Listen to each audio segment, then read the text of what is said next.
Madame la ministre, mes chers collègues, Madame la ministre, depuis plusieurs semaines, l'inquiétude grandit au sujet de la réforme de la procédure d'autorisation des établissements d'accueil de jeunes enfants. Dans mon département, l'Essonne, de nombreux gestionnaires de microcrèches se mobilisent pour sauver leur structure. La mise en œuvre du service public de la petite enfance ne saurait se faire au détriment d'un acteur majeur qui offre des solutions de garde pertinentes pour les parents. Or, c'est bien vers une régulation excessive du secteur que l'on se dirige, alors que 200 000 nouvelles places d'accueil sont à créer pour répondre aux besoins des familles et que nous manquons dramatiquement de professionnels de la petite enfance. Je ne méconnais pas la nécessité que chaque structure dispose de salariés compétents, possédant une formation avérée en matière de prise en charge du jeune enfant. Nul ne songerait d'ailleurs à confier son enfant à une personne n'ayant aucune expérience en la matière. Mais de grâce, ne prenez pas des mesures aussi brutales. Il est impensable de renforcer la formation des professionnels en poste dans les délais aussi brefs, et je ne suis pas certaine que la date du 1er septembre 2026 pour le recrutement des futurs professionnels qualifiés soit parfaitement adaptée. De même, il me semble incompréhensible que les salariés de nos microcrèches ne puissent évoluer professionnellement dans le cadre de la validation des acquis de l'expérience si leurs compétences et leur expérience sont indéniables. Madame la ministre, toute réforme doit faire l'objet d'une concertation approfondie pour être acceptée. Au regard des difficultés du secteur de la petite enfance, il est indispensable de parvenir à un consensus sur les mesures à prendre afin de renforcer la qualité de l'accueil des jeunes enfants et d'améliorer les conditions de travail et de formation des professionnels. Aussi, ma question est la suivante. Le Gouvernement est-il prêt à retarder quelque peu la mise en œuvre de cette réforme afin de prendre le temps de travailler sur des solutions pertinentes pour les familles et les salariés et économiquement viables pour les microcrèches? Je vous remercie. Pour vous répondre, Madame Charlotte Parmentier-Lecocq, ministre déléguée chargée de l'autonomie et du handicap. Madame la ministre. Merci beaucoup, Monsieur le Président. Madame la sénatrice, permettez-moi de vous répondre au nom de Catherine Vautrin. Le projet de décret que vous mentionnez est effectivement fondamental pour assurer la qualité d'accueil du jeune enfant. De nombreuses informations erronées ont circulé.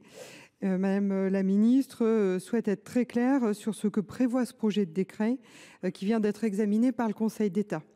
Il a pour objet d'aligner les normes d'encadrement des microcrèches sur les crèches classiques de taille similaire, les petites crèches.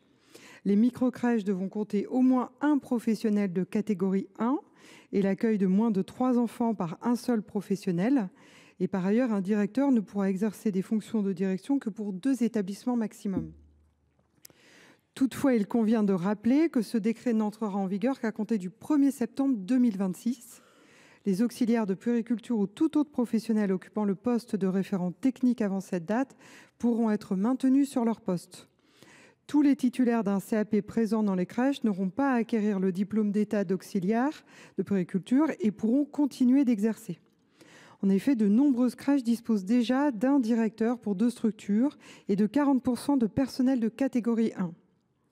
Ces mesures sont essentielles pour respecter les besoins des enfants, d'autant plus que les enfants dans les micro-crèches sont les mêmes que ceux accueillis dans les petites crèches classiques, et donc il n'y a pas de raison que les conditions d'encadrement diffèrent.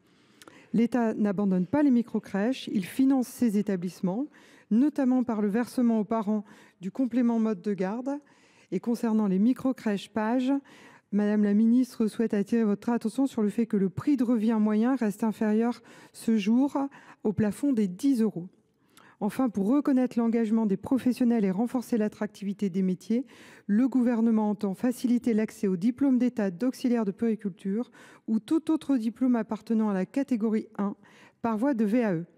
Le Gouvernement est donc pleinement mobilisé pour accompagner ce changement qui est conduit en faveur de nos enfants.